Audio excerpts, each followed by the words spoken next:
और कई दिन लग गया और तू तो जा आना है बैजो गाड़ी में हैं अरे मैं इसका कोई न्यूज़ भाई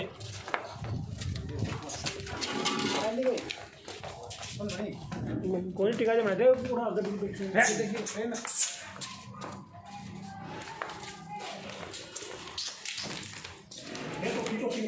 बाहर लिया बाहर बांध अरे मैं मुझे पहाड़ ले ली 10-12 दिन